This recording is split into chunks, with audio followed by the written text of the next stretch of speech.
Hello guys, welcome to Fahad Pathshala. और कैसे हैं आप लोग? आज हम लोग कुछ नया पढ़ने वाले हैं। तो आज जो हम लोग पढ़ने वाले हैं वो हिस्ट्री का चैप्टर है क्लास 10 का, print culture and the modern world. तो सबसे पहले ये बताइए, आप लोग का पढ़ाई कैसा चल रहा है? मस्त होंगे आप लोग।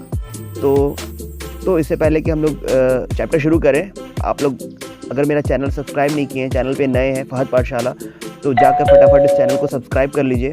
और इस चैनल पे आप क्लास 8, 9, 10 और भी उससे नीचे क्लासेस के लिए बहुत सारे अच्छे कंटेंट्स लेके आके आऊँगा। जो आप लोग के सिलेबस में जो टॉपिक है उस टॉपिक को अच्छे से पढ़ाऊँगा और इन सारी चीज़ों को मैं लेकर के आऊँगा। तो आप लोग जो इस चैनल पे नए हैं वो मेरे चैनल को सब्सक्राइब कर लीजिए फहद पाठशाला, और बेल आइकन दबा लीजिए ताकि जो भी कंटेंट आए तो आप लोग तक जल्दी से पहुँच जाए। ठीक है, तो चलिए शुरू करते हैं। तो चैप्टर का नाम है print culture and the modern world. तो चैप्टर के बारे में थोड़ा थोड़ा हम लोग इंट्रो जान लेते हैं। चैप्टर क्या है और उसमें हम लोगों को क्या पढ़ना है। तो ये हिस्ट्री का क्लास 10 का चैप्टर है और ये चैप्टर 1 गो में मैं पढ़ा के कंप्लीट कर दूंगा। तो आप लोग एंड तक बने रहिएगा इस चैप्टर में, ताकि चैप्टर को बेहतर तरीके से समझ पाइए और बेहतर तरीके से इसका आप लोग जो भी क्वेश्चन है तो कर पाइए। क्योंकि ये चैप्टर इसलिए इंपॉर्टेंट हो जाता है क्योंकि इस चैप्टर में कुछ कट नहीं किया गया, सिलेबस जो है सीबीएसई के द्वारा कुछ कट नहीं किया गया है। तो ये कंप्लीट चैप्टर आप लोग को एग्जाम में पूछा जाएगा, तो इसलिए ये बड़ा चैप्टर है। तो आप लोग, आई होप कि आप लोग इस चैप्टर में एंड तक बने रहिएगा और बेहतर तरीके से चैप्टर को समझ पाइएगा। ठीक है, तो चैप्टर के बारे में थोड़ा जान लेते हैं।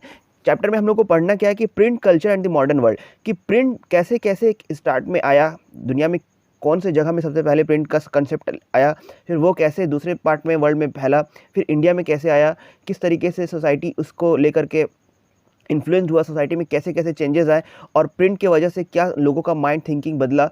तो इन सब चीज़ों का इस चैप्टर में डिटेल में स्टडी करना है। ठीक है, तो चलिए शुरू करते हैं। तो चैप्टर जो बेसिकली आप लोग को है, इसमें पहले जो टॉपिक है, पहला जो पैराग्राफ है, इसमें ये बताया गया है कि अभी के टाइम में कोई भी ऐसा चीज़ नहीं है जिसमें आप ये कह लो कि प्रिंट के बिना मुमकिन है। आप नज़र उठा करके कहीं पर भी देख लो, चाहे ऑफिस चले जाओ, चाहे कहीं भी चले जाओ, चाहे कोई भी तरह का प्रोग्राम में होता है, तो कहीं ना कहीं आपको पैम्पलेट दिखेगा, ऑफिस रिटन वर्क दिखेगा, कैलेंडर दिखेगा, डायरीज दिखेगा, एडवर्टाइजमेंट दिखेगा, चाहे सिनेमा पोस्टर दिखेगा। हर जगह आपको कुछ ना कुछ प्रिंट कंसेप्ट दिखेगा, चाहे इमेज के फॉर्म में, चाहे राइटिंग के फॉर्म में, चाहे कार्टून के फॉर्म में, चाहे पैराग्राफ लिखा हुआ होगा, या आप जितना भी पढ़ाई करते हो, चाहे डिजिटली पढ़ाई करो या पेपर पे देख करके पढ़ाई करो, तो हर जगह कुछ ना कुछ प्रिंटेड रहेगा, तभी आप कर पाओगे कोई चीज़। तो without print the world is not impossible. ठीक है, तो ये चीज़ है। तो प्रिंट बहुत इंपॉर्टेंट रोल निभाता है अभी के टाइम में। ठीक है, तो ये कैसे कैसे आगे आया, कैसे फैला। तो सबसे पहली बात आप ये जान लो कि प्रिंट सबसे पहली दफ़ा जब आया था वो आया था चाइना में।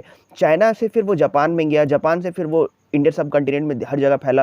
फिर जो है यूरोपियन लोग जो आते थे इंडियन सब कॉन्टिनेंट में, चाइना में जो बिजनेस के पर्पज़ से मर्चेंट लोग आते थे, एक्सप्लोरर लोग आते थे, वो यहाँ से इस टेक्नोलॉजी को, इस कंसेप्ट को लेकर के यूरोप गए। फिर वहाँ पे ये चीज़ फैला, वहाँ पे जाने के बाद उसमें मॉडर्नाइज आया, मैकेनिकल कंसेप्ट इसमें घुसा। फिर जब वो थोड़ा मॉडर्नाइज हो गया, टेक्नोलॉजी इसमें ऐड अप हो गया, तो फिर बाकी वर्ल्ड में इसको अडॉप्ट किया गया। फिर धीरे धीरे करके इसमें और टेक्नोलॉजी इन्फ्लुएंस लेता चला गया और ये धीरे धीरे करके बाकी वर्ल्ड के हर एक हिस्से में ये चीज़ पहुँच गया और ये अपना एक इम्पैक्ट बनाने लगा, पूरे वर्ल्ड में लोगों की थिंकिंग को डेवलप करता चला गया। ठीक है, तो इसमें हम लोग चाइना के बारे में बात कर रहे थे ना। तो पहली दफ़ा जो प्रिंट हुआ था, फर्स्ट प्रिंटेड बुक, इस पैराग्राफ में हम लोग क्या देखेंगे कि पहली दफ़ा जो बुक प्रिंट हुआ था वो चाइना में हुआ था। फिर उसके बाद जापान, कोरिया, ये सब जगह में आगे गया। तो चाइना में बात है AD 594 की बात है। ठीक है, उसके बाद की बात है। तो उस दौरान में क्या हुआ था, चाइना में जो है ना वो हैंड राइटिंग प्रिंटिंग चलता था और वुडन ब्लॉक प्रिंटिंग चलता था। तो इसमें हैंड राइटिंग प्रिंटिंग में क्या होता था कि पेपर पे और पत्तों पे ये चीज़ को लिखा जाता था हाथ के थ्रू, हाथ से। ठीक है, और लिख करके वो बहुत इम्पॉर्टेंट इसलिए हो जाता था कि उस वक्त जो है ना लिखना हर कोई नहीं जानता था। जो पढ़े बहुत, उस वक्त के जो विद्वान क्लास के लोग होते थे वही लिखते थे, और वो लिखते थे भी कैसे लिखते थे, पेपर पे लिखते थे, पत्तों पे लिखते थे, और वो अकॉर्डियन बुक के तहत उसको मिला के फोल्ड करके रखते थे। अकॉर्डियन बुक किसको बोलते हैं? जैसे सपोज दैट आप ये देख लो, ये एक पेपर है, उस पेपर को इस ऐसे अटैच किए, उसमें कुछ शीट्स में लिखा हुआ है कुछ, फिर नेक्स्ट पेज यहाँ पे अटैच किए, फिर नेक्स्ट पेज यहाँ पे अटैच किए, फिर जब ये काम हो जाए तो फिर इसको फोल्ड अप करके जो है रख दिया जाता था। और आर्ट ऑफ कैलीग्राफी भी डेवलप हुआ। आर्ट ऑफ कैलीग्राफी किसको बोलते हैं? एक किसी चीज़ को, राइटिंग को लिखना और उसको कॉपी बनाना और बहुत एक्यूरेसी के साथ लिखना, बहुत खूबसूरती के साथ लिखना, उसको कैलीग्राफी कहते हैं। तो इस तरीके से चीज़ें जो है डेवलप हुई और पहली दफ़ा जो है हैंड राइटिंग प्रिंटिंग जो है वो चाइना में डेवलप हुआ। फिर वुडन ब्लॉक प्रिंटिंग भी डेवलप हुआ। वुडन ब्लॉक प्रिंटिंग में हम लोग क्या जानते हैं, क्या होता है कि वुड होता है उसका ब्लॉक को कट करते हैं, उसमें ग्रूव बनाते हैं और उसमें जो लिखना रहता है उसका उस तरीके का ग्रूव बना लेते हैं। फिर उसके बाद उसको पेंट या डाई में उसको डिप करते हैं, फिर पेपर पे या पत्तों पे उसको प्रिंट मारते हैं। तो इससे क्या होता है, जो चीज़ हमको चाहिए वो चीज़ बड़े पैमाने पे हम डिफरेंट पार्ट्स में उसको हम इनकलकेट कर सकते हैं। और ये हैंड प्रिंटिंग से ये थोड़ा सा ज़्यादा एडवांस था और इससे तेज़ी से चीज़ों को प्रिंट किया जा सकता था। ठीक है, अब आगे बढ़ते हैं। Text book for the examination were printed in the vast number under the sponsorship of the imperial state. अब कहने का मतलब ये है कि यहाँ पे चाइना में क्या हुआ था कि चाइना में जैसे जैसे अभी तक तो हैंड प्रिंटिंग ही चल रहा था, लेकिन जैसे जैसे इवोल्यूशन होता चला गया, मॉडर्नाइजेशन होता चला गया, कल्चर होते बढ़ता चला गया, लोग सिविलाइज होते चले गए, तो ये जो हैंड राइटिंग प्रिंटिंग था इससे बहुत डिफरेंट टॉपिक्स पे जो है हैंड राइटिंग कंसेप्ट के थ्रू लिखा जाने लगा। ठीक है, चाहे पोएट्री कह लो, नैरेटिव कह लो, फिक्शन कह लो, स्टोरी कह लो, तो लोग जो है अब इस चीज़ को इंटरेस्ट लेकर के पढ़ते थे। खास करके वेमेन लोग भी, वेमेन लोग के पास खाली वक्त होता था तो वो लोग जो है पढ़ना पसंद करती थी। खास के अपर क्लास की वेमेन्स लोग, वो उनकी जो वाइफ हुआ करती थी वो लोग जो है पढ़ना पसंद करती थी और उन लोग को फ्री टाइम के लीजर टाइम में उनका ये एक्टिविटी हो गया था रीड करने का। लेकिन बेहतर तरीके से बड़े पैमाने पे ये हैंड राइटिंग प्रिंटिंग कब आगे बढ़ा और बना, ये चाइना में तब हुआ जब चाइना में जो है ना ब्यूरोक्रेट्स लोग, जब उन लोगों का जब भर्ती होता था एग्ज़ाम के थ्रू, तो एग्ज़ाम में जब भर्ती होता है तो वो आपको तैयारी करना पड़ता है एग्ज़ाम के लिए। तो एग्ज़ाम में तैयारी करने के लिए आपको कंटेंट चाहिए होगा, तो वो उस कंटेंट का डिमांड बढ़ते चला गया। जब लोग ब्यूरोक्रेट्स के एग्ज़ाम देने के लिए लोग तैयारी करने लगे, तो उसमें आपको बड़े पैमाने पे आपको प्रिंटेड बुक चाहिए होगा, तो वहाँ पे से बुक का डिमांड बढ़ा और चाइना में इस तरीके से जो है डिफरेंट टॉपिक पे बुक बनता था, हाथ से लिखाता था और लोग उसको पढ़ते थे और एग्जाम में पास करके जो है ब्यूरोक्रेट्स की नौकरी करते थे। तो इस तरीके से वहाँ पे चाइना में प्रिंटिंग जो है डेवलप हुआ। चाइना का एक शहर है संघाई शहर, जो सबसे बड़ा शहर भी है, वो प्रिंटिंग हब बना वहाँ पे। ठीक है, फिर बहुत वक्त के बाद जो है चाइना में जो है मैकेनिकल प्रिंटिंग प्रेस डेवलप हुआ। वो यूरोप से आया था, लेकिन ये अभी नहीं हुआ था, ये बहुत लेट 15-16 सेंचुरी की बात है। 14-15 सेंचुरी की बात है। उस दौरान जो है यूरोप में जब ये चीज़ डेवलप हो चुका था, तब वहाँ से वापस से चाइना में ये आया, तो यहाँ पे फिर मैकेनिकल प्रिंटिंग स्टार्ट हुआ। अदरवाइज चाइना में तब तक जो है, जब मैं 594 AD से लेके तब अब तक, ठीक है, जो है यूज़ क्या हो रहा था, वो हैंड प्रिंटिंग यूज़ हो रहा था। ठीक है, अब बात करते हैं कि जापान में प्रिंटिंग कैसे पहुंचा। तो जापान में प्रिंटिंग पहुंचा, एक बुद्धिस्ट मिशनरीज थे चाइना के, वो पहली दफ़ा प्रिंटिंग हैंड प्रिंटिंग को लेकर के, इस टेक्नोलॉजी को लेकर जापान गए और 768 से 770 AD के बीच में वहाँ पे किताब छपा। और वो पहली दफ़ा जो किताब छपा था वो बुद्धिस्ट रिलीजियस किताब था, डायमंड सूत्रा, और ये 6 शीट का पेज का एक बुक था और वो उसमें वुड कट इलस्ट्रेशंस भी था, यानी कि वुड से जो would cut printing, would block printing जिसके बारे में बताया, उसका भी कुछ जो है वो उसमें यूज़ हुआ था। ठीक है, तो इस तरीके से जापान में पहली दफ़ा चीज़ें पहुंची। और प्लेइंग कार्ड, पेपर मनी, और कहने का मतलब है कि और भी जो चीज़ें होती हैं, इन सब चीज़ों पे भी प्रिंट का यूज़ होने लगा और पोएट्स और प्रोज राइटर्स रेगुलरली जो है पब्लिश होने लगा, चीप और अबंडेंट बड़े तादाद में। और ये सिर्फ और सिर्फ तब इसलिए मुमकिन हो पाया था क्योंकि चाइना से जापान में भी अब जा कर के प्रिंटिंग कल्चर को पहुंच चुका था और लोग इसको एक्सेप्ट कर रहे थे और डिफरेंट टॉपिक पे अब जो है किताबें लिखी जा रही थी और लोग उसको अच्छा समझ करके पढ़ते भी थे।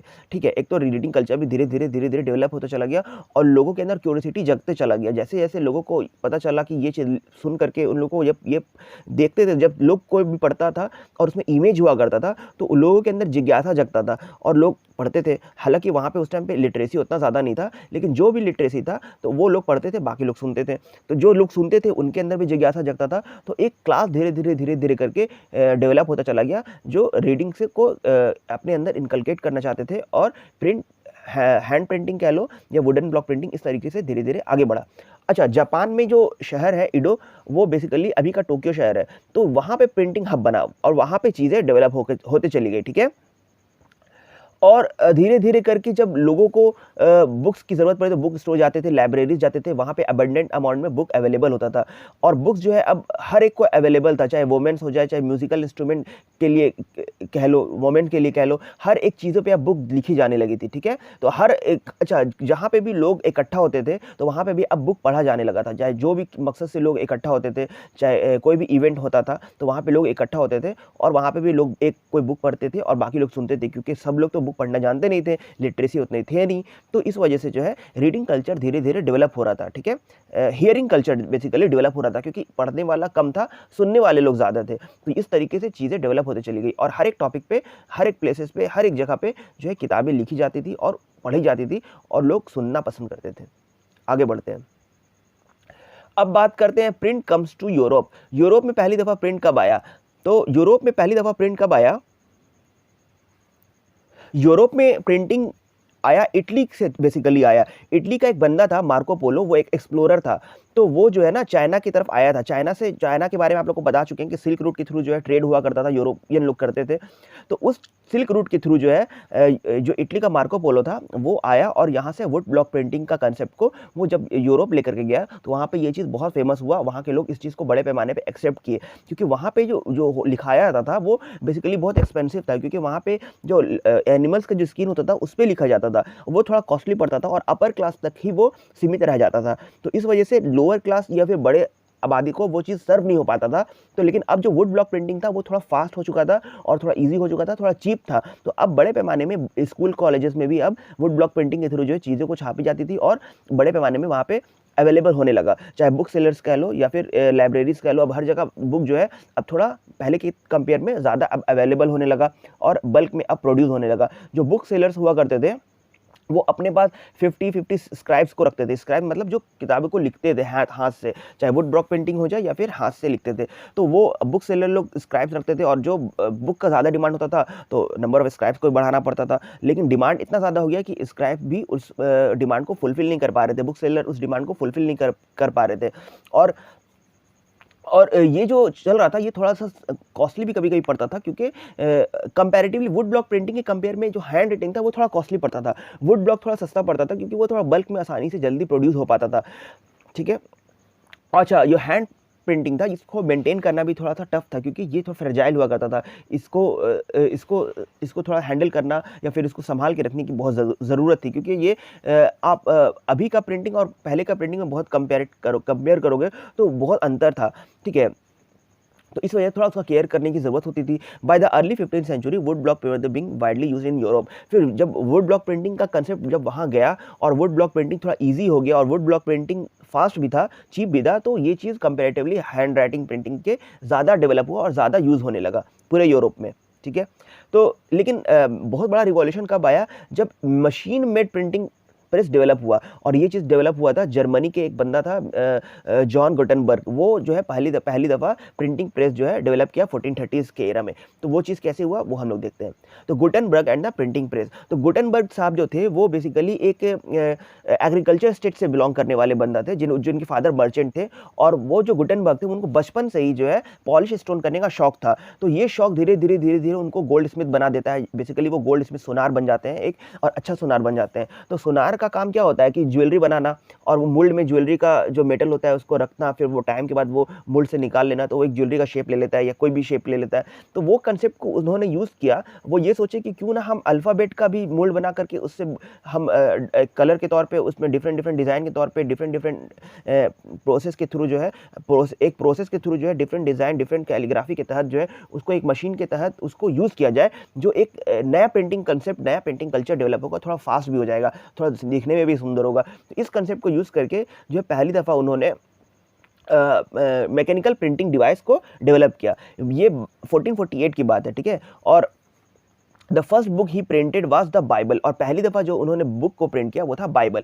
और बाइबल की 180 कॉपी को प्रिंट करने में उनको 3 साल लग गया, और वो बहुत फास्ट प्रोडक्शन था उस वक्त के हिसाब से। अभी के हिसाब से आप देख लो तो 180 बुक जो है 3 साल में बहुत, आप मतलब कोई सुनेगा तो हंस देगा, लेकिन ये उस वक्त की बात अगर कहो तो ये बहुत बड़ा जो है बहुत फास्ट प्रिंटिंग हुआ था। आप ये इमेज में देख सकते हो, देखो ये इमेज में देखो, ये गुटेनबर्ग साहब है, ये एक मशीन के थ्रू जो है उसको चीज़ों को डेवलप कर रहे हैं, ठीक है। तो ये पहली दफ़ा का जो प्रिंटिंग प्रेस डेवलप हुआ था वो मैकेनिकल प्रिंटिंग यही था। ठीक है, अब आगे बढ़ते हैं। तो ये 1448 की बात है। अब 1450 से लेके 1550 तक यानी कि लगभग 100 साल के पीरियड में जो है अब किताब बड़े पैमाने में छपने लगा और हर जगह जो है यूरोप में अब जो है ये प्रिंटिंग प्रेस डिवाइस जो है मैकेनिकल प्रिंटिंग प्रेस डिवाइस जो है धीरे धीरे डेवलप होता चला गया और अब जो है बड़े पैमाने में 20 मिलियन कॉपीज जो छपा था उस टाइम स्टार्टिंग में वो अब 200 मिलियन कॉपीज छप गया इतने पीरियड में। यानी कि आप कह सकते हो कि कितना टाइम्स मल्टीप्लाई होकर के अब बुक छपने लगी और ये 16th सेंचुरी की बात है। यानी कि कुछ ही वक्त के बाद जो है अब बड़े पैमाने में बुक छपने लगी इस मशीन के थ्रू। और ये मशीन एक तरह का बहुत बड़ा रिवॉल्यूशन था क्योंकि हैंड प्रिंटिंग से अब लोग जो है मैकेनिकल प्रिंटिंग की तरफ शिफ्ट कर गए थे। तो ये जो फेज था मैकेनिकल प्रिंटिंग की तरफ आने का हैंड प्रिंटिंग से, ये जो फेज था, ये जो चेंजेस आया, इसी को हम लोग प्रिंट रिवॉल्यूशन कहते हैं। ठीक है, अब आगे बढ़ते हैं। Print revolution and its impact. तो print revolution and its impact में हम लोग क्या देखेंगे कि प्रिंट जब हुआ तो लोगों के दिमाग को कैसे ये बदला, लोगों के कंसेप्ट को कैसे बदला, लोगों के सोचने का तरीका को कैसे बदला, और लोगों के सोचने का जब तरीका बदला तो वो कैसे सोसाइटी में इम्पैक्ट लेकर के आया। तो इन सब बातों को हम लोग इस टॉपिक में देखेंगे। The new reading public. तो न्यू रीडिंग पब्लिक का मतलब क्या हुआ कि जब जैसे जैसे प्रिंट सस्ता होता चला गया, जैसे जैसे लोगों के अंदर लिटरेसी धीरे धीरे बढ़ता चला गया, तो लोगों के अंदर रीडिंग का कल्चर धीरे धीरे करके डेवलप होता चला गया। क्योंकि ऑलरेडी पहले लोग क्या होता था, एक बंदा पढ़ता था, बाकी लोग सुनते थे। तो जब लोग सुनते थे तो उनके पास भी मल्टीपल कॉपीज हुआ करता था क्योंकि अब तो चीप हो चुका था, सस्ता हो चुका था कॉपी, तो बाकी लोगों के पास भी कॉपीज हुआ करता था। और एक बंदा जब रीड करता था और उसमें बहुत इंटरेस्टिंगली चीज़ों को बनाया जाता था, जो भी स्टोरी फॉकटेल लिखा जाता था या जो भी रिलीजियस की बातें लिखी जाती थी उसके साथ में इमेज भी वहाँ पे पोर्ट्रे किया जाता था ताकि लोग उस चीज़ को इमेजिन कर पाए। जब इमेजिन कर पाएंगे तो चीज़ों में और इंटरेस्ट बढ़ेगा, जब इंटरेस्ट बढ़ेगा तो लोग और क्यूरियस हो जाएंगे, जब और क्यूरियस होंगे तो बुक का और डिमांड बढ़ेगा, वो लोग चाहेंगे कि हम खुद से इस बुक को पढ़ें। क्योंकि अब धीरे धीरे जब लिटरेसी बढ़ रही थी तो लोगों के अंदर एक जिज्ञासा हो रहा था कि ये बुक मेरे पास भी अवेलेबल हो ताकि हम जो है इस बुक को खुद से स्टडी कर पाए। तो ये एक बहुत बड़ा माइंडसेट डेवलप हुआ और एक बहुत बड़ा रिवॉल्यूशन आया। ठीक है, तो they heard script text and rode the ballads recited and folk tales narrated. तो बेसिकली बैलेट्स इसको बोलते हैं कि आप स्टोरी को पोएम के फॉर्म में लिख लो और उसको पढ़ो तो वो बैलेट्स हो जाएगा। तो फॉक टेल्स हो गया, फिर जो भी नॉवेल्स हो जाता था उन सब चीज़ों को पढ़ा जाता था, लोग सुनते थे। फिर जिनको इंटरेस्ट होता था, जो थोड़ा और पढ़ लिख लेते थे, तो वो भी इस चीज़ को बाय करके खुद से पढ़ते थे।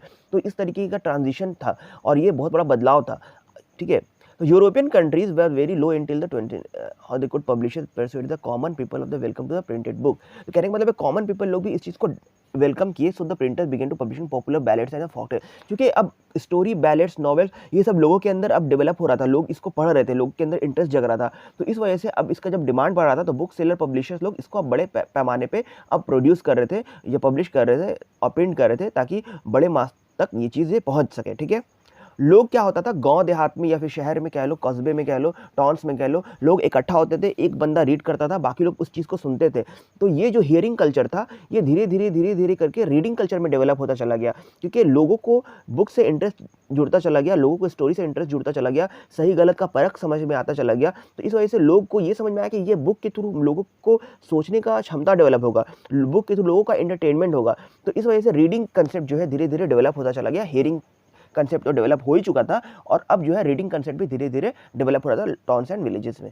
ठीक है, तो ये बेसिकली यही बात बोला गया कि ओरल कल्चर दस entered print and printed material was orally transmitted. तो ओरली चीज़ों को ट्रांसमिट किया जाता था क्योंकि लोग सुनते थे कहानी, कोई रीड करता था उससे सुनते थे, बाकी दूसरों को सुनाते थे। तो जब लोगों के अंदर ये इंटरेस्ट जगा तो लोग सोचे कि क्यों ना ये बुक मेरे पास भी अवेलेबल हो, हम भी इस चीज़ को पढ़ें। तो इस तरीके से धीरे धीरे करके जो है रीडिंग कल्चर और हियरिंग कल्चर डेवलप होता चला गया और लोग जो है बुक के थ्रू जो है इन्फ्लुएंस्ड होते चले गए। ठीक है, अब आगे बढ़ते हैं। अब है religious debate and the fear of print. ठीक है, तो इसमें कुछ लोग ऐसे भी थे।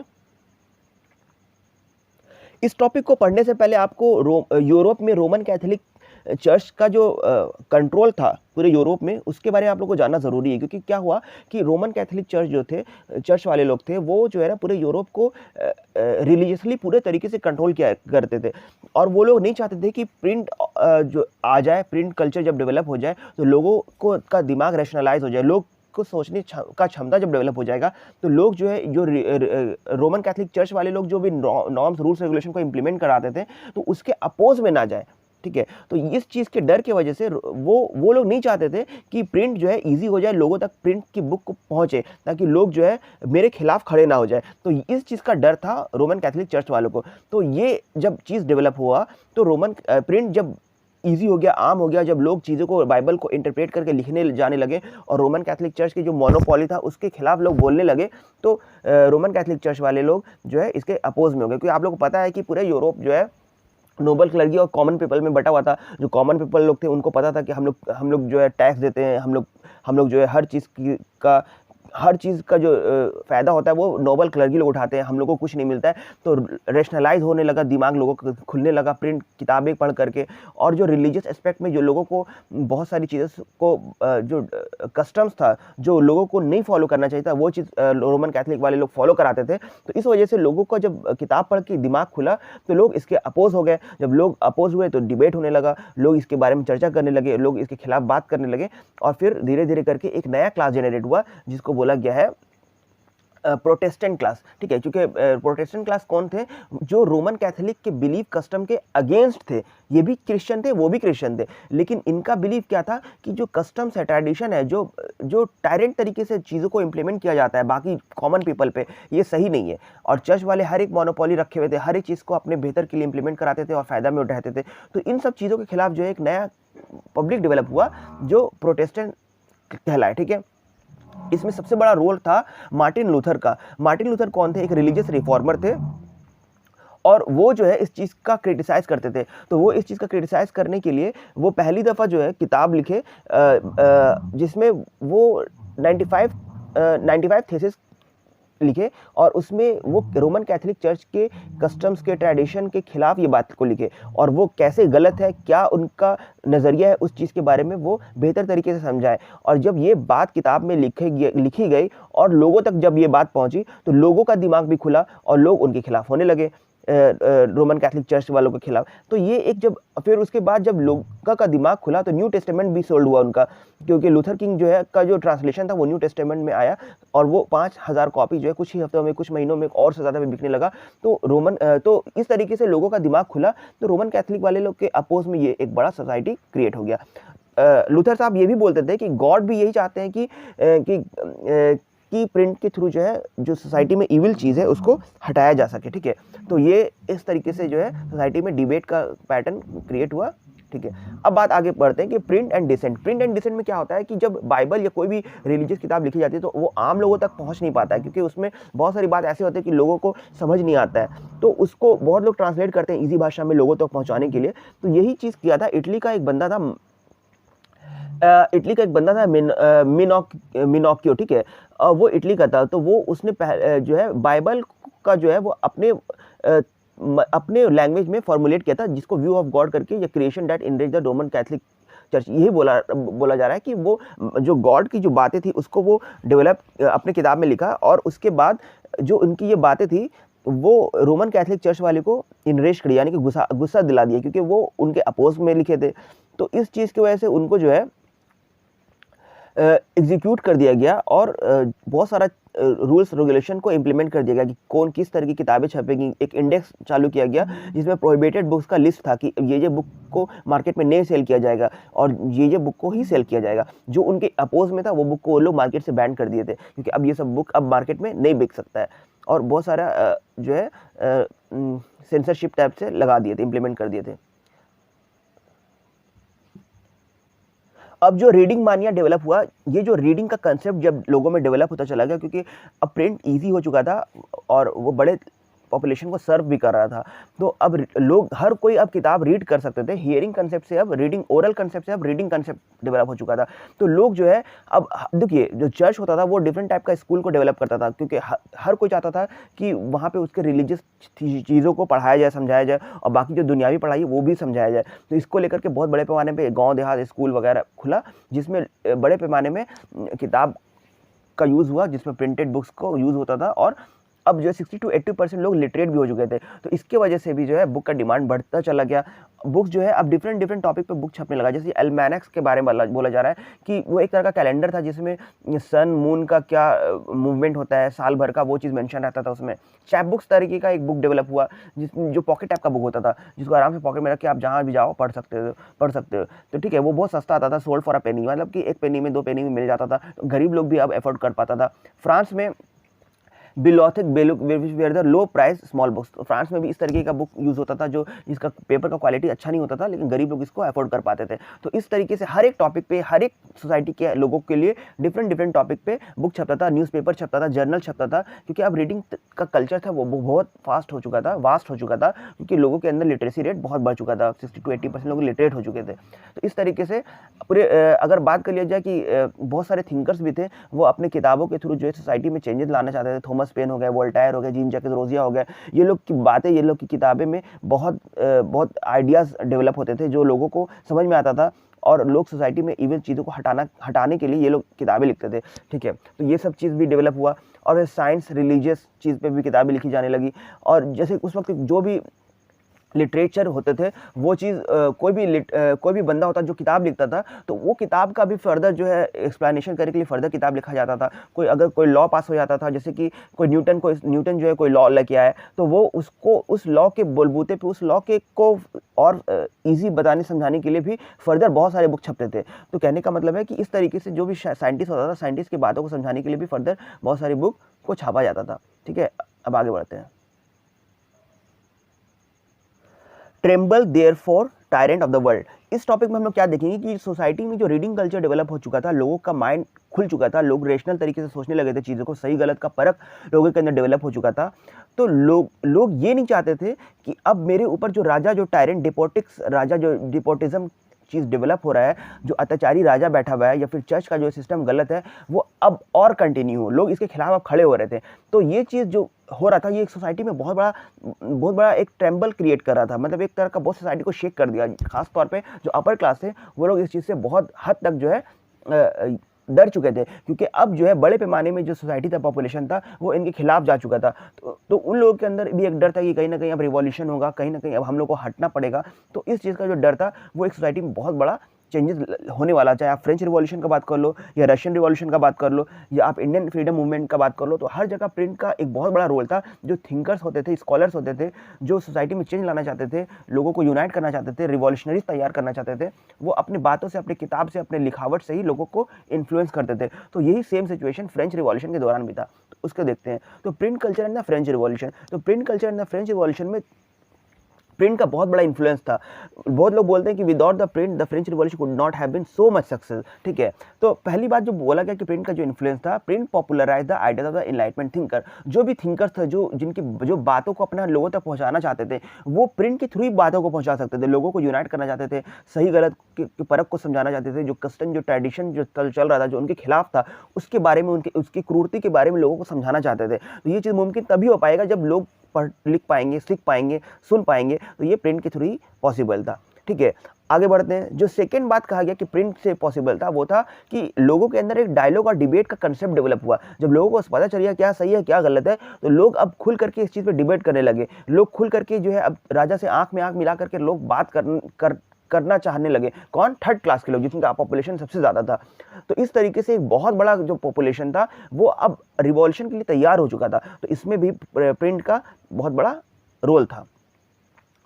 थर्ड जो बात कहा गया है कि by 1780s there was an pouring of the literate and the mock the royalty and the criticize their morality। तो जो अपर क्लास के लोग थे, जो चर्च को बिलोंग, क्लर्गी नोबल लोग थे, उन लोगों के जो डिपॉजिटिक सिस्टम था, उन लोगों का जो टायरेंट सिस्टम था, उसके खिलाफ लोग खड़े हो चुके थे। तो अब खुले तौर पे लोग चुनौती दे देते थे उन लोगों को, खुले तौर पे लोग उसके खिलाफ बहिष्कार करते थे, खुले तौर पे लोग उनके अपोज जाके बात करते थे, उनको मॉक करते थे। तो ये चीज़ भी मुमकिन हुआ जब लोगों का दिमाग खुला। लोगों का दिमाग कब खुला? जब लोग किताब पढ़े। लोगों का दिमाग कब खुला? जब किताब में जो लिखी बातों को लोग तक ओरली या वर्बली या फिर पढ़ के पहुंची ये सब बात। तो इस तरीके से जो है फ्रेंच रिवॉल्यूशन भी बहुत हाईली इन्फ्लुएंस था प्रिंट कल्चर से।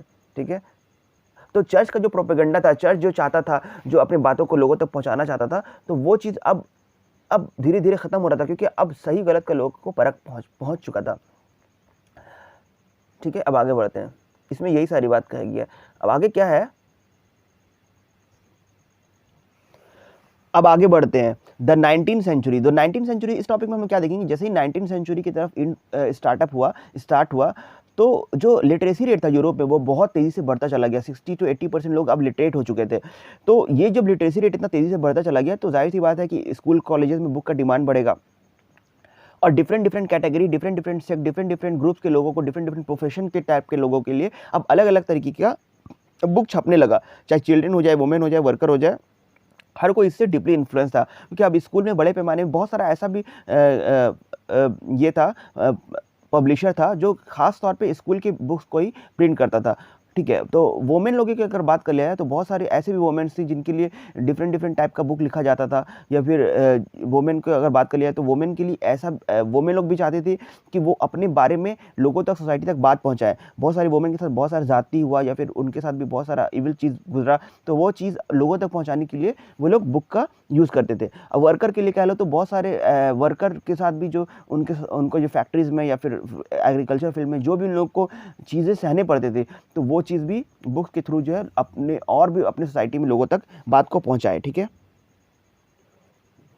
Grim brothers in Germany spend year compiling traditional folk tale gather from the peasant. जो पीजेंट लोग होते थे उनको उनका जो उनकी जो पुरानी कहानियाँ होती थी, तो वो दोनों भाई मिलकर, जो जर्मनी के ग्रीम ब्रदर्स थे, वो अपने फोक टेल में इनकी बातों की कहानियों को लिखते थे और वो पब्लिश करके लोगों को बहुत बड़े पैमाने में ये सेल होता था। और इस तरीके से जो वर्किंग क्लास था, वो जो लेबर क्लास था या पीजेंट क्लास था, जो बच्चे थे, हर एक के लिए अलग अलग टाइप का पब्लिशर होता था जो इनके बातों को, उनकी कहानियों को, इनसे टच कहानियों को लिखता था, छापता था और बड़े पैमाने में सेल भी होता था। वुमेन लोग को स्पेशली टारगेट किया जाता था क्योंकि वुमेन लोग बहुत सारे ऐसे होते जो उनको रीडिंग कल्चर बहुत पसंद था, क्योंकि फ्री टाइम में वो लोग रीड करना पसंद करते थे। तो उनको उनके रिलेटेड, उनके टॉपिक से रिलेटेड जो है बहुत सारे नॉवल छपता था और बहुत पेनी मैगजीन, मतलब सस्ता में मिल जाता था, जो लोग आराम से लोग अफोर्ड कर पाते थे। और उसमें हाउस कीपिंग कैसे करना है, बच्चों का परवरिश कैसे करना है, कुकिंग कैसे करना है, तो इन सब चीज़ टॉपिक पे, अलग अलग टॉपिक पे बुक छपता था जो बड़े पैमाने में सेल भी होता था। तो यहाँ पे Jane Austen, the Bronte sisters, George Eliot, ये सब कुछ नॉवेलिस्ट थी वोमेन की जिनका किताब बहुत बड़े पैमाने में सेल हुआ, बना, छपा। ठीक है, अब आगे बढ़ते हैं। इसमें भी यही सब बात को कहा गया। फर्दर इनोवेशंस, अब आगे बढ़ते हैं। फर्दर इनोवेशंस, तो अब तक हम लोग देख लिए थे कि हैंड प्रिंटिंग से कैसे वुडन ब्लॉक प्रिंटिंग की तरफ कन्वर्ट हुआ चीज़ें। फिर उसके बाद हम लोग देखेंगे कैसे मैकेनिकल प्रिंटिंग के दौर में लोग पहुंचे। फिर अब देखेंगे कि और फर्दर इनोवेशन ये हुआ कि न्यूयॉर्क का एक बंदा था, रिचर्ड एम हो, वो उसने जो है पावर ड्रिवन सिलेंड्रिकल प्रेस को डेवलप किया। यानी कि अब जो है बिजली के थ्रू जो है मशीन रन किया जा सकता था और अब जो प्रिंट होता था वो बहुत स्पीड में और बहुत बड़े पैमाने में होता था। मतलब 8000 शीट एक घंटे में प्रिंट हो सकता था। ये बेसिकली बहुत बड़ा रिवॉल्यूशन था और इससे अब प्रिंटिंग और इजी और फास्ट हो चुका था। तो ये न्यूज़पेपर को प्रिंट करने में यूज़ होता था और ये टेक्नोलॉजी जब आया तो पूरे यूरोप में और पूरे फिर वर्ल्ड में इस चीज़ को एक्सेप्ट किया गया और बड़े पैमाने में अब जो है प्रिंटिंग अब हो पाता था। ठीक है, तो यही बात कहा गया यहाँ पे। और ये 19th सेंचुरी के लिए बहुत बड़ा ब्रेक थ्रू था। लेकिन हुआ क्या कि जब ये आया, ग्रेट इकोनॉमिक डिप्रेशन आया, तो लोग जो प्रिंट करने वाले थे या फिर आप कह लो कि जो पब्लिशर्स थे या बुक सेलर थे, वो लोग डर गए कि अब तो उन लोगों का सेल डाउन हो जाएगा। तो वो लोग क्या किए कि पेपर का क्वालिटी घटा दिए। फिर उसके बाद उन लोग ये दिमाग लगाया कि अब सीरीज़ में बुक को लेकर के आएंगे, यानी कि कोई कहानी, जहाँ आप लोग वेब सीरीज़ देखते हो पार्ट 1, पार्ट 2, पार्ट 3, तो आप क्यूरियस रहते हो कि पार्ट 2 कब आएगा, पार्ट 2 कब आएगा, देखेंगे। तो आप उसमें अगर पार्ट 1 में कुछ क्वेश्चन मार्क लगा दोगे तो पार्ट 2 के लिए लोग क्यूरियस हो जाएंगे, जब आएगा तो बहुत बम्पर ओपनिंग होगा। उसी तरीके से उन लोग अब बुक छापने लगे कि उसमें कुछ ऐसे बात को छोड़ देते थे कि अगले बार में आप उसको पढ़ोगे। तो इस तरीके से जब अगले बार बुक आता था, उसका छपता था, तो लोग बहुत इंटरेस्ट के साथ उसको खरीदते थे। तो ग्रेट इकोनॉमिक डिप्रेशन में भी पब्लिशर लोग अपनी चीज़ों को सर्वाइव कर पाए और उसका मार्केट कर पाए। ठीक है, अब आगे बढ़ते हैं। India and the world of print. अब हम लोग ये देखेंगे कैसे जो है इंडिया में प्रिंट इंटर किया और किस तरीके से जो है प्रिंट कल्चर डेवलप हुआ और कैसे चीज़ों को इन्फ्लुएंस किया इंडियन लोगों को। तो manuscript before the age of print, तो manuscripts before the age of print, इसमें हम लोग ये देखेंगे कि ऐसा नहीं है कि प्रिंट इंडिया में मैकेनिकल प्रिंटिंग आया या फिर चाइना से प्रिंट आया। इंडिया के लोग भी जो है कैलीग्राफी करते थे। इंडिया के लोग भी जो है, इंडिया में जो उस टाइम के जो पढ़े लिखे लोग थे, बहुत कम लोग थे, तो वो लोग पत्ता पे या जानवर के स्किन पे चीज़ों को लिखते थे, पाम पत्तों पे लिखते थे, और लिखने के बाद जो है उसको, क्योंकि वो फ्रेजाइल हुआ करता था, फट सकता था, उसको केयर करना बहुत ज़्यादा ज़रूरी था, तो वो वुडन ब्लॉक के बीच में ऐसे रख करके उसको सेव करके रखते थे ताकि वो लॉन्ग लास्टिंग हमेशा बना रहे। तो मैन्युस्क्रिप्ट जो लिखा जाता था इंडिया में, वो संस्कृत, अरबिक, पर्शियन भाषा में लिखा जाता था, और बहुत सारे वर्नाकुलर लैंग्वेज यानी कि लोकल लैंग्वेज में लिखा जाता था, हाथ से, ये हाथ का बना हुआ पेपर उस पर लिखा जाता था, और ये बहुत अच्छे राइटिंग में लिखा जाता था, बहुत एक्यूरेसी के साथ लिखा जाता था। और ये चीज़ बहुत मैन्युस्क्रिप्ट आज भी 19वीं सेंचुरी में भी लिखा जाने लगा, मैकेनिकल प्रिंटिंग के आने के, पावर प्रिंटिंग के आने के बाद भी, क्योंकि इसका डिमांड कुछ और हुआ करता था, ज़्यादा हुआ करता था, और इसका जो राइटिंग स्किल था वो कुछ अलग था, और इसमें ब्यूटी भी बहुत अच्छा हुआ करता था, ठीक है। तो इस वजह से जो है इसका डिमांड ज़्यादा था। अब बात करते तो इंडिया में ऐसा नहीं है कि प्रिंट बाहर से आया तो ही डेवलप हुआ, इंडिया में खुद का भी मैन्युस्क्रिप्ट जो था वो बेहतर तरीके से काम कर रहा था। तो यहाँ पे हम लोग क्या कर रहे हैं, प्री कॉलोनियल बंगाल में जो है, यानी कि ब्रिटिश के आने से पहले जो है, जो प्राइमरी स्कूल हुआ करता था, वहाँ पे जो बच्चे को डिड नॉट रीड टेक्स्ट, वहाँ पे रीड नहीं कराया जाता था, they only learn to write. वहाँ पे सिर्फ लिखाने का जो तरीका था वो बताया जाता था, कैसे आपको लिखना है, और teachers dedicated portion of the text from the memory and student वे रोट देम डाउन। टीचर अपने मेमोरी से चीज़ों को बताता था और बच्चे लोग सुन के उस चीज़ों को लिखते थे। वहाँ पे बुक बेसिकली कंसेप्ट नहीं था, वहाँ पे राइटिंग कंसेप्ट को डेवलप किया जाता था, वहाँ पे प्री कॉलोनियल इंडिया के बाद, इंडिया में, ठीक है। Print comes to India, basically हम लोग बात करेंगे कि प्रिंट पहली दफ़ा इंडिया में कब आया, मैकेनिकल प्रिंटिंग की यहाँ पे बात हो रही है। तो पहली दफ़ा प्रिंट आया था गोवा में, वो पोर्टुगीज़ लोग लेकर के आए थे। हम लोग जानते हैं कि इंडिया में पहली दफ़ा जो यूरोपियन आए थे वो पोर्टुगीज़ लोग आए थे। तो पोर्टुगीज़ मिशनरीज लोग जब आए थे इंडिया में, अपने बिजनेस के पर्पज़ से आए होंगे, तो वो लोग जो है इस प्रिंट को लेकर के आए। अब पहली दफ़ा जो किताब छपा इंडिया में, गोवा में, वो कौन सी किताब छपी थी, वो कोनकानी और printed civil text Jesus priest या प्रीजिस्ट, यानी कि वो बेसिकली रिलीजियस बुक ही छपा था, और वो कोनकानी और कनारा लैंग्वेज में छपा था। वो 50 बुक प्रिंट हुआ था, 1674 की बात है। तो गोवा में पहली दफ़ा बुक छपा था पोर्टुगीज़ लोग के द्वारा, रिलीजियस बुक था क्रिश्चियनिटी का, और वो 1674 में छपा, 50 बुक्स कॉपी उसका प्रिंट हुआ, कोनकानी और कनारा लैंग्वेज में। आप लोग को ऐसे फैक्ट्स याद रखना होगा। तो Catholic priest printed the first Tamil book, Catholic priest लोग जो थे वो पहले तमिल भाषा में बुक छापे 1579 में एट कोचीन, ठीक है। And in 1713 the first Malayalam book, पहली दफ़ा जो मलयालम बुक छपा वो 1713 में छपा। फिर इसके बाद भी बाकी और भी बुक जो है उसके कॉपी को छपता चला गया, और उसका फर्दर और सेल बढ़ता चला गया। अब बात करते हैं कि 1780 में James Augustus Hicky began to edit the Bengal Gazette. तो बंगाल गैजेट करके एक मैगजीन, वीकली मैगजीन निकलता था, तो वो जेम्स ऑगस्टस हेकले साहब जो ब्रिटिशर्स थे वही इस बुक को, वो इस मैगजीन को पब्लिश करते थे। लेकिन वो जो ये मैगजीन को पब्लिश करते थे उसमें बहुत सारी बातों को मेंशन करते थे, ब्रिटिश एम्पायर के अंदर क्या चल रहा है, वो लोग के ऑफिशियल के अंदर क्या गॉसिप चल रहा है, उन सब बात को मेंशन करते थे। इंडियन का इंडिपेंडेंस मूवमेंट में क्या क्या प्रोसीडिंग चल रहा है, किस तरीके से चीज़ों को इन्फ्लुएंस करना चाहते हैं। तो बेसिकली उनका जो लिखा हुआ बात होता था वो इंडियन लोग की तरफ बायस था, यानी कि इंडियन लोग के तरफ झुकाव था। वो ब्रिटिश के अपोज में एक तरह से बात को लिखा करते थे। तो ब्रिटिशर जो थे वो लोग इसके खिलाफ थे। तो उस वक्त के जो गवर्नर जनरल थे वारेन हेस्टिंग, वो persecuted Hicky and encourage the publication of the officially sanction newspaper that could, हाँ, तो वो उनको परसिक्यूट कर दिए, यानी कि उनको अब जो है पनिशमेंट मिला, और अब जो वो इस चीज़ों को छाप नहीं पाते, प्रिंट नहीं कर पाते थे पाएंगे। और वो उसमें भी अब सेंसरशिप आ गया कि ब्रिटिश चाहता था कि अब जो है जो भी चीज़ छपे, जो भी चीज़ रहे, वो British government, British colonial government के कंसेप्ट या उनके मन के मुताबिक ही चीज़ों को अब छापा जाए। The first to appear was the weekly Bengal Gazette bought by Gangadhar Bhattacharya who was close to Ram Mohan Roy. यहाँ पे बोला जा रहा है कि बंगाल गैजेट को पहली दफ़ा जो लोगों को एक्सेप्ट किए, ठीक है, और उसको बढ़ाने में काम किए, जो उसके लिए उसके तरफ से इन्फ्लुएंस थे, वो गंगाधर भट्टाचार्य थे, और जो राजा राम मोहन के बहुत करीबी थे। तो ये बात आपको याद रखना होगा। आगे बढ़ते हैं। तो अगस्टस हेके साहब जो थे, जो बंगाल गैजेट मैगजीन छापते थे, तो उसमें वो बेसिकली ब्रिटिश ऑफिशियल्स के खिलाफ बात लिखते थे। वो जो ब्रिटिश लोग जो ये करता था, इंडेंजर्ड लेबर, यानी कि ज़बरदस्ती जो लेबर लोग को बांध करके जो ज़बरदस्ती काम करवाता था, तो उसके खिलाफ भी लिखते थे। ब्रिटिश के जो रूल्स रेगुलेशन नॉर्म्स थे जो इंडियन सपोर्ट में नहीं था वो चीज़, उसके खिलाफ भी लिखते, उसके सब उन सब बातों के बारे में भी लिखते थे। तो ये सब चीज़ ब्रिटिश ऑफिशियल को इंटरेस्ट करता था, गुस्सा दिलाता था, और इसलिए उन लोगों ने जो है हेस्टिंग साहब को, अगस्टस हिकले साहब को जो है प्रोसिक्यूट किया, सज़ा दिलवाया और दोबारा से ऐसा करने से मना किया। और लेकिन पहली दफ़ा जो बंगाल गैजेट करके जो इंडियन अगर कोई कह लो जो इस चीज़ को लेकर के आया, तो गंगाधर भट्टाचार्य साहब थे, ठीक है, जो राजा राम मोहन से इन्फ्लुएंस थे। अब रिलीजियस रिफॉर्म ना public debate, religious reforms and public debate में हम लोग क्या देखेंगे कि किस तरीके से रिलीजियस रिफॉर्म जो है में बदलाव आया और पब्लिक लोग इस चीज़ के लोगों के बीच में ये डिबेट का मुद्दा बन गया।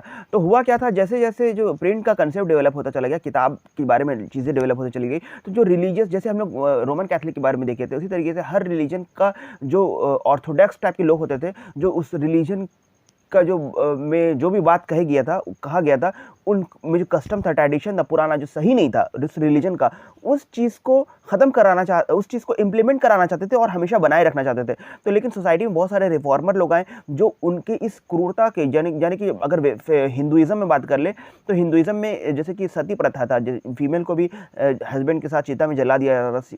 तो ये सब चीज़ क्या था, विडो लोगों को बहुत इल ट्रीटमेंट मिलता था सोसाइटी में। तो इन सब चीज़ों के खिलाफ जो है सोसाइटी में, और ये चीज़ रिलीजियसली था, मतलब अकॉर्डिंग टू रिलीजियस इन लोगों को ये बात को फॉलो कराया जाता था। तो बेसिकली ये सब चीज़ अच्छा था नहीं। तो इसके खिलाफ जो है बहुत सारे रिफॉर्मर लोग आए जो इसके खिलाफ खड़े हुए, किताबों में अपनी बातों को इसको लिख करके लोगों तक पहुंचाए, और लोग जो है एक पब्लिक डिबेट के थ्रू बहुत लोग का चर्चा का विषय बना, लोग सही गलत का परख करने लगे। फिर ये बहुत सारे रिलीजियसली इन चीज़ों में रिफॉर्म्स आने लगा, ठीक है। तो बेसिकली ये हिंदुइज़्म में भी हुआ था और मुस्लिम्स में भी हुआ था, वही बात को यहाँ पे बताया गया है। तो ब्राह्मणिकल प्रीस्टहुड एंड आइडोल्ट्री, तो बहुत सारी चीज़ें थी, जैसे आइडल्ट्री थी, मोनोथेइज्म था, इमोलेशन था। तो ये सब क्या था, ये सब बहुत सारा सोसाइटी में जो इल चीज़ थी, यानी कि ख़राब चीज़ था, इसके खिलाफ सोसाइटी में, यानी कि एक ही भगवान को पूजना है, ठीक है, यानी कि आपको वीडो जो सिस्टम था उसके खिलाफ, सती प्रथा था उसके खिलाफ, इन सब चीज़ों के खिलाफ जो सोसाइटी में लोग खड़े हुए और बोले, और इन चीज़ों में बदलाव भी आया। To teach the wider audience the idea वे printed in the everyday spoken language ordinary people, तो ताकि जो है बड़े सोसाइटी तक चीज़ों को पहुंचाया जा सके, इसलिए जो है वर्नाकुलर लैंग्वेज और लोकल लैंग्वेज में किताब को छापा जाता था। राजा राम मोहन राय पब्लिश द संवादी कम्बाडी, ठीक है, उन्होंने जो एक किताब लिखा 1821 में, संवादी कम्बाडी, जो जिसमें संवादी कौमुदी, ठीक है, उन्होंने ये किताब लिखा 1821 में। उसमें वो हिंदू ऑर्थोडॉक्सी का जो सिस्टम था उसके खिलाफ जाके बात लिखे, जो कस्टम ट्रेडिशन फॉलो होता था उसके खिलाफ जाके बात लिखे। तो उनके बात उनको की किताब को के थ्रू जो है बहुत लोगों तक पहुंचा। लेकिन उनके अपोज में जो है जो हिंदू ऑर्थोडॉक्स लोग जो थे वो लोग भी किताब छापे, समाचार चंद्रिका करके, जो कि वो उसके अपोज में लिखे कि ये बात जो राजा राम मोहन साहब जो लिखे हैं ये सब गलत है, तो उसके अपोज में ये बातें लिखी गई। फिर बहुत सारे पेपर में भी मुस्लिम्स टाइप की जो फिलोसफर लोग थे वो लोग जो है जामे जहाँ नामा, शमसुल अखबार इन द, वो लोग भी जो है मुस्लिम रिफॉर्मर्स के तौर पे जो भी वहाँ पे कुछ गलती होता था वो लोग इस पेपर के थ्रू या इस मैगजीन के थ्रू चीज़ों को लोगों तक पहुँचाने का काम करते थे। तो गुजराती न्यूज़पेपर द बॉम्बे समाचार मेड इट्स अपीयरेंस, और इसी पीरियड में जो है इस तरह का जो गुजराती न्यूज़पेपर बॉम्बे समाचार करके पेपर्स आया। और मुस्लिम लोग में एक बात ये डर था कि जो मॉडर्नाइजेशन आ जाएगा, पेपर आ जाएगा, किताब आ जाएगा, इसके थ्रू जो है जो मुस्लिम औरतें हैं वो डिफरेंट टाइप की कहानियाँ किताब पढ़ेंगी और फिर वो लोग करप्ट हो जाएंगी। करप्ट का मतलब यहाँ पे फिर मतलब उस तरीके से मतलब वो लोग मिसलीड हो जाएंगी और जो प्रीचिंग्स है मुस्लिम्स का, इस्लामिक प्रीचिंग्स है, उसके अपोज में जाके काम करने लगेंगी और वो लोग सही काम करेंगी नहीं। जो लव स्टोरी का नोवेल होता है उन सबको पढ़ के ये लोग मतलब सही डायरेक्शन पे नहीं रह जाएंगी। तो इसके खिलाफ जो है मुस्लिम उलमा लोग जो है फतवा जारी करने के लिए उन लोग एक ऑर्गेनाइजेशन बनाए, एक देवबंद सेमिनारी फाउंडेड इन 1867, जिसमें थाउजेंड्स ऑफ फतवा को जारी किया गया कि अगर आप ये करोगे तो ये सही नहीं है, अगर ये करोगे तो ये चीज़ सही नहीं है, ताकि जो है मुस्लिम औरतें और मुस्लिम सोसाइटी लोग मिसलीड ना हो। ठीक है, तो इसको लेकर के जो है देवबंद सेमिनारी 1867 में बना। ठीक है, और Urdu print help the conduct the battles in public. और इसी के तहत जो है वो लोग उर्दू भाषा में बेसिकली चीज़ों को छापते थे और बड़े पैमाने की मुस्लिम ऑडियंस तक पहुंचाते थे, ताकि लोग जो है वो लोग गलत डायरेक्शन में ना जाएं चीज़ों को, गलत किताब को पढ़ करके।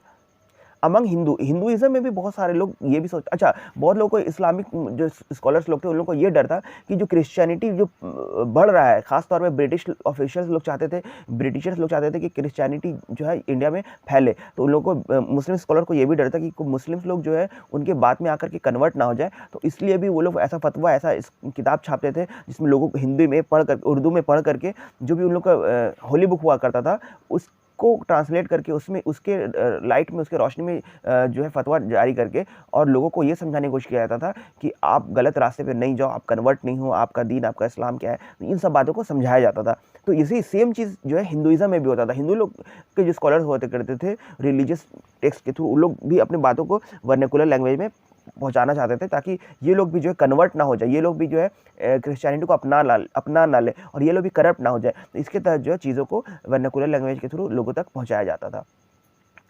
द रामचरितमानस ऑफ तुलसीदास ने जो रामचरितमानस को लिखा वो 16th सेंचुरी टेक्स्ट था, came out to from the Calcutta in 1810। तो 1810 में कलकत्ता से ये चीज़ मिला और वो इसमें भी उन्होंने बहुत बेहतर तरीके से चीज़ों को समझाया और वो इंडियन मार्केट में फैला। अच्छा, तो ये जो वर्नाकुलर लैंग्वेज में, अच्छा, Naval Kishore Press at Lucknow and Shri Venkatesh Press in Bombay, ये सब प्रेस जो है उस वक्त डेवलप हुआ, जो उस वक्त वर्नाकुलर लैंग्वेजेस में बुक्स को प्रिंट करता था और बड़े ऑडियंस तक पहुंचाया जाता था। तो हम लोग ये देख लिए कि इंडिया में भी कैसे प्रिंट जो है अपना इन्फ्लुएंस किया, सोसाइटी में कैसे डिबेट का एक मुद्दा बना कि रिलीजियस डिबेट जो सिस्टम था, रिलीजियस में कस्टम ट्रेडिशन जो गलत था, उसके खिलाफ जो है रिफॉर्मर लोग खड़े हुए, ऑर्गेनाइजेशन बनाए, उसके अपोज में काम किए, वर्नाकुलर लैंग्वेज में किताब को प्रिंट करवाए और सोसाइटी में बड़े लोगों तक, बड़े तबका तक पहुंचाएं, ताकि लोग जो है मिसलीड ना हो जाए, चाहे हिंदुइज्म का बात कर ले या फिर मुस्लिम्स का बात कर ले। अब हम लोग बात करते हैं the new form of publication. इस टॉपिक पे हम लोग क्या पढ़ेंगे कि अभी तक तो हम लोग देख चुके थे कि नॉवेल्स भी बन रहा था, बुक्स भी बन रहा था, न्यूज़पेपर भी बन रहा था, मैगजीन्स भी बन रहा था, छप रहा था, जो लोगों तक पहुंच रहा था। तो अब जो नॉवेल्स बन रहा था ना, अब बेसिकली वो जो आप मूवी देखते हो तो मूवी में जो भी चीज़ को पिक्चराइज किया जाता है उस चीज़ को स्टेप बाय स्टेप नॉवेल में डिपिक्ट किया जाता था और बज़ाब्ते उसका इमेज भी होता था। हर सिचुएशन का एक अलग इमेज होता था जो आपको उस सिचुएशन में, उस कहानी के उस सिचुएशन में आपको ले जा सकता था। मतलब इतना बेहतर तरीके से चीज़ों को वहाँ पे प्रिंट किया जाता था। तो ये चीज़ जब डेवलप हुआ तो वहाँ पे उस नॉवेल में वो चीज़ भी मेंशन होता था कि किस सिचुएशन में, किस सिनेरियो में काम हो रहा है, वहाँ का कल्चर कैसा था, वो सारी चीज़ को वहाँ पे मेंशन किया जाता था। अगर इंडिया में बैठे हुए हो, अगर आप ब्रिटेन का कोई नॉवल पढ़ रहे हो, तो ब्रिटेन का आप नॉवल जब पढ़ोगे तो आप वहाँ के हर एक चीज़ से, आप कल्चर से भी इन्फ्लुएंस हो जाओगे, यानी कि कल्चर के बारे में भी आप वहाँ से जान जाओगे उस नॉवल से। तो इतने डीप लेवल पे जाकर के नॉवल को लिखा जाता था, चाहे कहीं का भी नॉवल हो, चाहे इंडिया का हो, चाहे पाकिस्तान का हो, या फिर श्रीलंका का हो, या फिर अमेरिका का हो, या फिर ब्रिटेन का हो। तो हर नॉवल को इस तरीके से लिखा जाने लगा था कि आप जो है उस सिचुएशन में आप खुद ब खुद प्रेजेंट हो जाओ। तो इस तरीके से चीज़ों को छापा जा रहा था। इंडिया में अगर बात कर लिया है तो राजा रवि वर्मा करके एक पेंटर थे, वो पेंटिंग ऐसा करते थे कि मतलब चीज़ों को एकदम लाइव प्रेजेंट कर देते थे और वो हर चीज़, हर टाइप का पेंटिंग करते थे और वो यहाँ पे फेमस हुए थे क्योंकि उनका पेंटिंग जो है ना बहुत फेमस हुआ करता था और वो बहुत हर एक एस्पेक्ट पे वो पेंटिंग करते थे। अब चाहे वो आप बच्चा का पेंटिंग कह लो या फिर कोई मैरिज कपल का पेंटिंग कह लो, वो सस्ता भी हुआ करता था, जो कि लोग उस टाइप का, जो इस तरह का पेंटिंग उस टाइम पे जो बनता था, वो लोग, जो गरीब लोग होते थे, वो लोग लेके जाते थे, वो घर में भी लगाते थे। भगवान का पेंटिंग हो गया। तो कहने का मतलब पेंटिंग का जो सिस्टम है वो डेवलप हो रहा था धीरे धीरे करके और वो बहुत फैल भी रहा था, handmade paintings. Caricatures and cartoon were being publish in the journals and newspaper. जो हम लोग न्यूज़पेपर में जो कार्टून देखते हैं, कैरिकेचर्स देखते हैं, जिसके थ्रू जो कोई पॉलिटिकल इवेंट या फिर कोई भी इवेंट को डिपिक्ट करके बनाया दिया था, समझा दिया था आसानी से उस कार्टून के थ्रू, तो वो चीज़ भी 1817 में आया था, जो कि आज भी यूज़ हो रहा है और कमर्शियल तरीके से इसका बहुत बड़ा इम्पैक्ट भी है। तो ये चीज़ हम लोग देखें कि किस तरीके से डिफरेंट टाइप का पब्लिकेशन पब्लिश भी होने लगा। ठीक है, अब आगे बढ़ते हैं। तो हमारा नेक्स्ट टॉपिक है वोमेन एंड प्रिंट। तो इस टॉपिक में हम लोग क्या देखेंगे कि वोमेन जो थी, उनके बारे में जो भी सोसाइटी में गलत चीज़ें चल रहा था, तो उसके खिलाफ भी बहुत सारी वोमेन्स थी जो अपने इस चीज़ों के खिलाफ किताब को लिखती थी और बड़े ऑडियंस तक जो वोमेन का था उन तक पहुंचाती थी। और वो औरतें मिडिल क्लास की खास तौर पे इसको रीड करती थी और जागरूक होती थी, और जो उनके खिलाफ जो भी सोसाइटी में इल एक्टिविटीज़ चलता था, या कह लो आप एजुकेशन को लेकर के, या सती प्रथा को लेकर के, या फिर जो भी चल रहा था, तो उसके खिलाफ वो लोग खड़ी हुई और वो उनका माइंडसेट बदला। ठीक है, एक लिबरल क्लास की वुमेन जनरेट हुई, माइंडसेट डेवलप हुआ। तो वही बात जो है जर्नल के थ्रू, जो जर्नल मतलब छोटा छोटा न्यूज़पेपर, जो मैगजीन कह लो, उसके तहत जो है, उसके थ्रू जो है लोगों तक पहुंचाया जाता था। और वुमेन लोग, बहुत सारी वुमेन जो अपना बायोग्राफी, ऑटोबायोग्राफी लिखती थी, और लोगों तक वो चीज़ पहुंचता था, और वुमेन लोग जागरूक होती थी। ठीक है, क्योंकि हिंदू लोग क्या बिलीव करती थी कि वुमेन अगर लिटरेट हो जाएगी, पढ़ लिख लेगी, तो वो विडो हो जाएगी। मुस्लिम लोग क्या बिलीव करते थे, अगर वुमेन पढ़ लेगी, कोई नॉवेल पढ़ लेगी, तो वो क्या करने लगी, रोमांस का, उर्दू रोमांस कर लेगी नॉवेल, तो वो मतलब कि फिर वो पाथ से डेविएट हो जाएगी, तो वो गलत चीज़ है।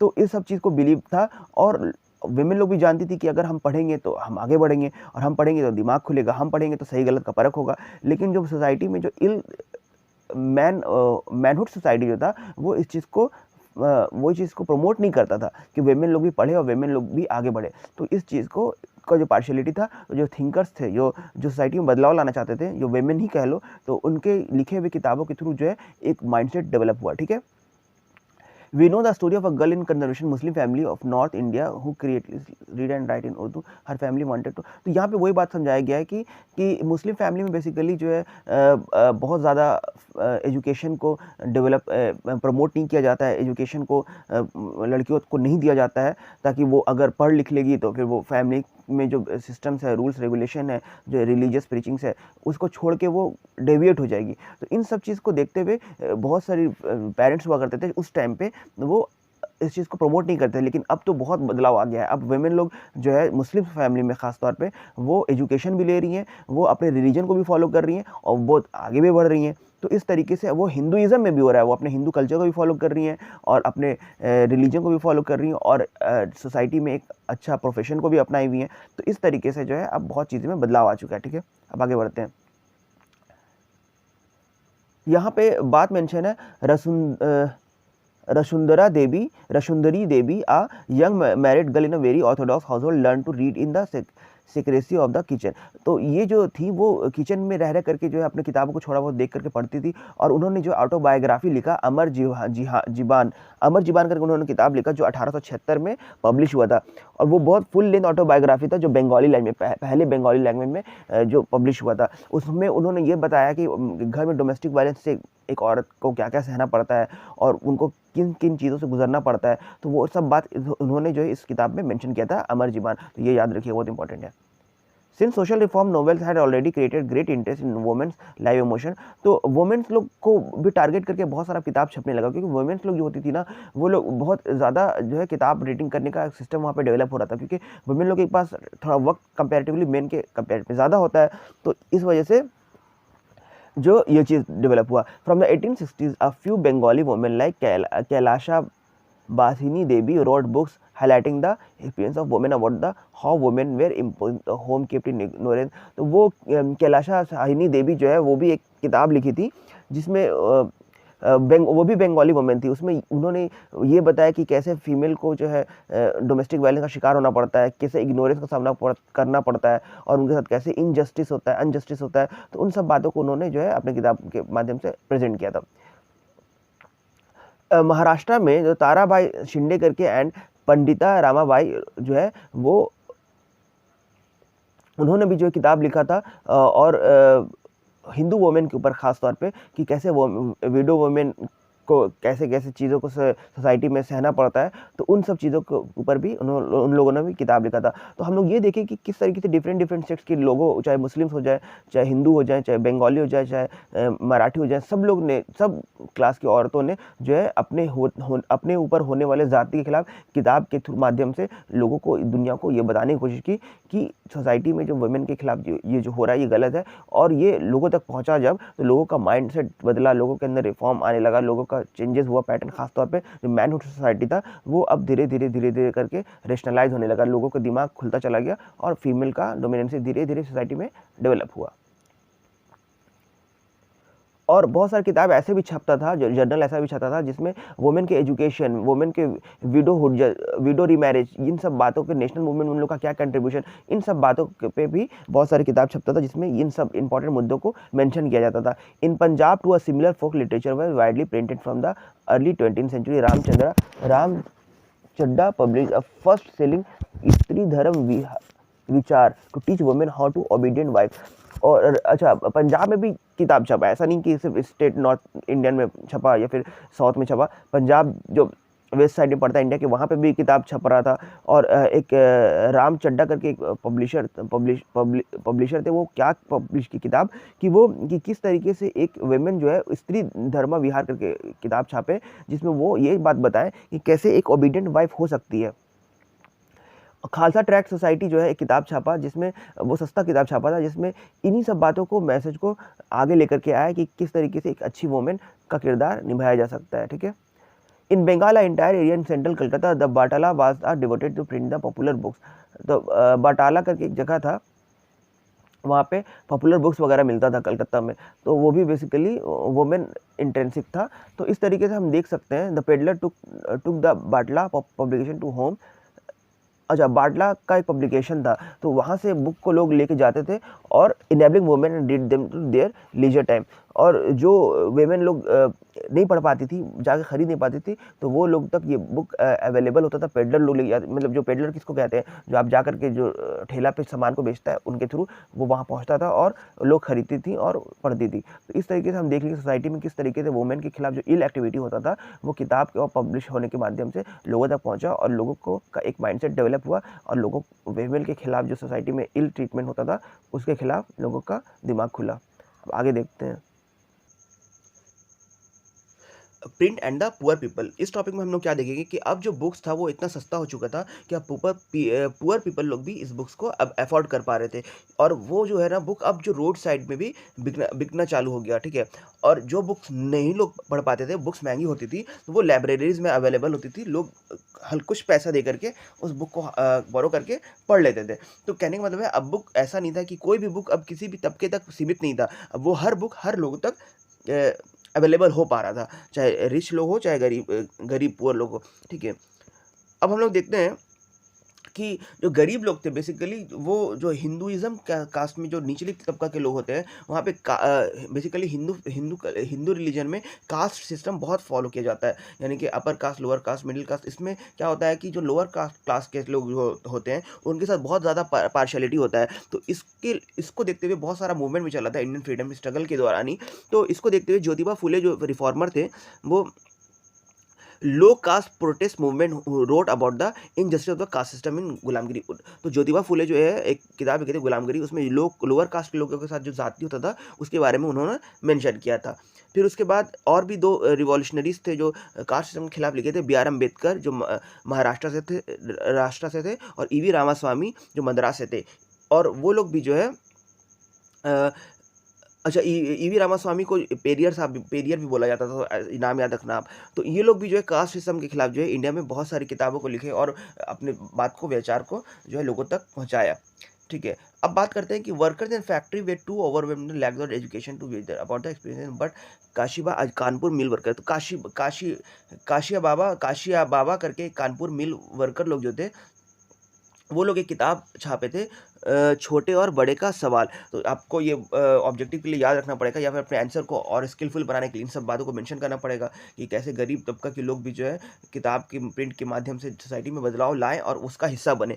ये सब बात को आप लोग को मेंशन करना होगा। ये बुक जो 1938 में छपा था कानपुर मिल वर्कर लोग के द्वारा।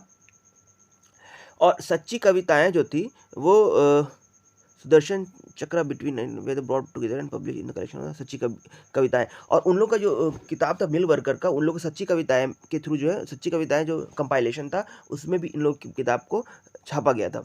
ठीक है। अब आगे बढ़ते हैं। तो डिफरेंट वर्कर, मिल वर्कर हो जाए या फिर वर्किंग क्लास हो जाए या फिर लोअर कैटेगरी के लोग हो जाए, वो लोग भी कहीं ना कहीं बहुत बेहतर तरीके से प्रिंट मीडिया के थ्रू जो है इन्फ्लुएंस थे, और उन लोग का लाइफ भी इससे बहुत ज़्यादा इफेक्टेड था। अब हमारा लास्ट टॉपिक है प्रिंट एंड सेंसरशिप। तो हमारा जो लास्ट टॉपिक है प्रिंट एंड सेंसरशिप, इसमें हम लोग ये देखेंगे कि उस वक्त का जो ब्रिटिश गवर्नमेंट था, वो किस तरीके से सेंसरशिप के थ्रू जो है अपने खिलाफ जो बात छपती थी जो पेपर में या जर्नल्स में, उस पे कैसे सेंसर लगा के रोकने का कोशिश किया। तो हम लोग ये भी देखे थे कि जो अगस्टस साहब जो थे, जो ब्रिटिश ऑफिशियल्स के खिलाफ जो छापते थे, ईस्ट इंडिया कंपनी के खिलाफ जो बातों को छापते थे, तो कैसे उनको एग्जीक्यूट किया गया और उनको जो है रोका गया ताकि वो अब जो है नहीं छापे, और कैसे जो है वहाँ पे ब्रिटिश ईस्ट इंडिया कंपनी या कह लो ब्रिटिश ऑफिशियल्स लोग ने कैसे जो सेंसरशिप लगा करके जो है अब जो भी लोग अब किताब छापते थे या जो भी जर्नल छापते थे, न्यूज़पेपर छपता था, अब उसमें ब्रिटिश ऑफिशियल्स या फिर ईस्ट इंडिया कंपनी के बुराई को नहीं किया जा सकता था। ये सब बात उसमें ये इस टॉपिक में है। By the 1820, the Calcutta Supreme Court passed a certain regulation to control press freedom of the company began encouraging publication of the newspaper। तो जो सुप्रीम कोर्ट कलकत्ता का था 1820 में, वो एक ऐसा कानून पास करता है जिसमें एक पूरे तरीके से सेंसरशिप लगा दिया जाता है कि आप कोई भी जो है ब्रिटिश के ऑफिशियल्स के सब अगेंस्ट जाकर के कोई कुछ नहीं छाप सकता, चाहे न्यूज़पेपर हो चाहे कुछ भी हो। तो फिर उसके बाद जो है vernacular newspaper governor general Bentinck agreed to revise the press law. लेकिन हुआ क्या, उस वक्त गवर्नर जनरल बेंटिक साहब जो थे वो प्रेस लॉ को रिवाइव करते। Thomas McClay a liberal colonial official formulated new rules to that restore the earlier freedom। लेकिन हुआ क्या कि जो उस वक्त जो गवर्नर जनरल साहब थे, उन पे प्रेशर बनाने के बाद जो है वो वापस से जो ये लगा था, मतलब सेंसरशिप लगा था, उसको वापस से ख़त्म किए। और जो प्रेस मीडिया थे, जो खासतौर ब्रिटिश ऑफिसर के लोग थे जो प्रेस में काम करते थे, वो लोग गवर्नमेंट पे प्रेशर बनाए कि हम लोग को फ्रीडम होकर काम करने दिए। वापस से फिर इन लोगों को वापस से फ्रीडम मिला कि नहीं ठीक है, आप लोग फ्रीडम के साथ अब छापो। लेकिन फिर जब ये 1835 की बात है, उनको फिर से फ्रीडम मिल गया था 1835 में। लेकिन फिर 1857 का जब रिवॉल्ट होने का टाइम आया, तो उस टाइम पर फिर से वो लोगों को ये सेंसरशिप लग गया। फिर वो लोगों को वापस से फिर अब कोई चीज़ उन लोग को छापने उन लोग के मन मुताबिक नहीं हो पा रहा था। वर्नाकुलर न्यूज़पेपर जो है उसको भी जो है रोक दिया गया कि अब जो है वर्नाकुलर लैंग्वेज का जो पेपर था, जो जहाँ अलग अलग अपने लोकल लैंग्वेज में जो पेपर न्यूज़पेपर छपता था, तो उस पर भी अब रुकावट हो गया कि आप लोग कुछ ऐसा नहीं छाप सकते हो जिसमें ब्रिटिश ऑफिशियल के खिलाफ हो या फिर जिसमें ऐसी बात हो जो हम लोगों के पॉलिसीज़ या हम लोग के गवर्नमेंट के खिलाफ हो। ठीक है, तो वर्नाकुलर प्रेस एक्ट 1878 में जो आया वो पास हुआ था। उसमें वो आयरिश प्रेस लॉ से इन्फ्लुएंस था। ठीक है, तो उसमें यही सब बात थी कि आप वर्नाकुलर लैंग्वेज में आप लोग ये बात नहीं छाप सकते हो। अगर आप ब्रिटिश के अगेंस्ट में जाके कुछ छापोगे तो आपके पेपर को बंद कर दिया जाएगा, सीज कर दिया जाएगा। लेकिन इसके बावजूद भी जो है पेपर में छपता था, लोग छुप के ही छापते थे, और ब्रिटिश ऑफिशियल की या ईस्ट इंडिया कंपनी के जो गलत रवैया था उसके खिलाफ लोग बोलते थे, लिखते थे, और वो बेहतर तरीके से मास तक पहुँचता भी था। लेकिन हुआ क्या था कि when Punjab revolution were deported 19, तो हुआ क्या था, एक बार पंजाब में जो रिवॉल्यूशनरीज लोग थे उनको जो है डिपोर्ट कर दिया था, इंडिया से बाहर कर दिया गया था। तो ये इसको देखकर पूरे इंडियन लोग बहुत गुस्सा थे। जो रिवॉल्यूशनरीज लोग थे, खासतौर पे बाल गंगाधर तिलक जो थे, वो बहुत गुस्सा आ गए थे इस चीज़ से। तो उन्होंने एक किताब लिखा था केसरी, तो उसमें जो है वो इस घटना का जिक्र किए थे, और फिर उनका ये किताब जो है पूरे इंडिया में बहुत अच्छा सेल किया था, और लोगों को ब्रिटिश के इस डिपॉजिटिक सिस्टम के खिलाफ लोग जागरूक हुए, पता चला। तो इसके वजह से जो है पूरे इंडिया में हर जगह जो है बॉयकॉट होने लगा, ब्रिटिश के खिलाफ लोग खड़े होने लगे। With this your chapter gets in. I hope कि आपको अच्छे से समझ में आया होगा, और आप इस चैप्टर को फिर से एक बार गो थ्रू करिए, रीड कीजिए, और इस चैप्टर को अच्छे तरीके से समझने की कोशिश कीजिए। और अच्छा लगा हो चैनल को तो सब्सक्राइब करें, लाइक करें, शेयर करें। And thank you for the